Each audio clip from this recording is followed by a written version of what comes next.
what is your name? My name is Michael Charles Box Jr. And how old are you? I'm 19 years old. And do you give consent to be videoed? I give consent. All right.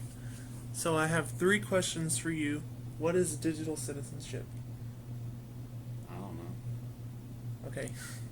So digital citizenship is pretty much how we should act, how other people should act, how we should present ourselves, how we should display content on the internet and through social media and other public outlets.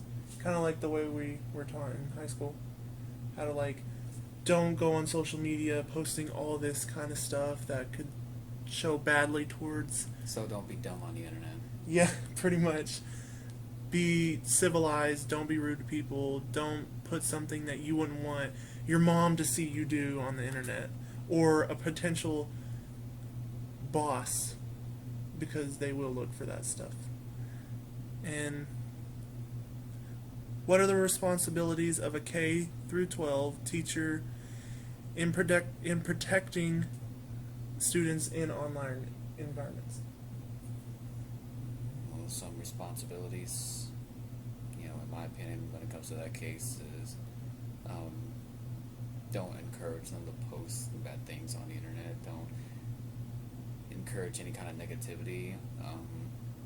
What really teachers should do is encourage people to be, kind to each other. Because I know a lot of schools today kind of, give a blind eye to most bully situations and most social media stuff. And, they've resorted to taking away phones entirely, but does that really fix any outside problems from school? So true. That's just how I see it, and that's how, sadly, our school was. They took away our phone, but that didn't solve the problem from social media stuff. That didn't solve the problem from drama.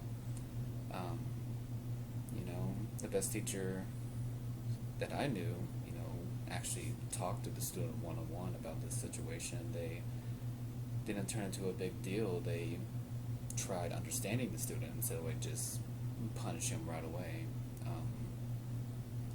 Because sometimes students are in a situation that they can't control either.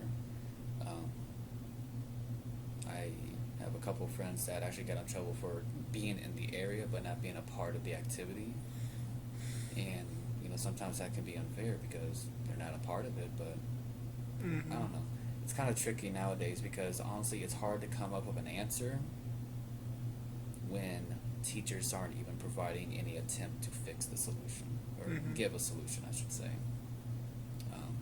Because either they're told it's not their place to do it by the parents, by the school district, or they just don't care. Exactly.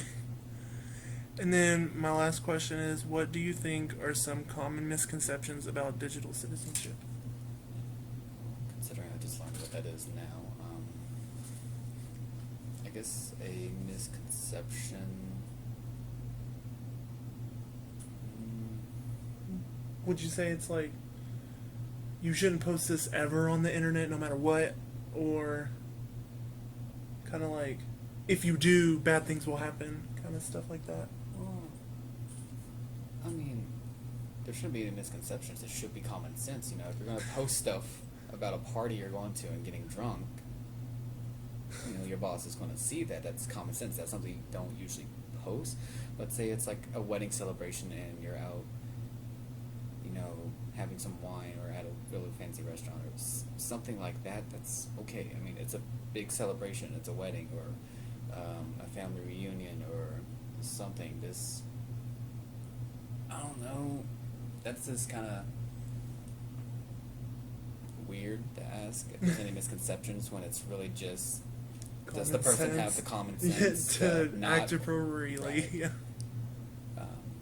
I can't think of any examples of it or misconceptions of it. It's just be smart about what you post on social media. Like, if you want to post a picture of a dog, that's fine. If you're gonna post a picture about you and friends getting high or drunk, that's not a good idea. Never. That's, I say it's supposed to be common sense, but today's world doesn't have any common sense. I don't know.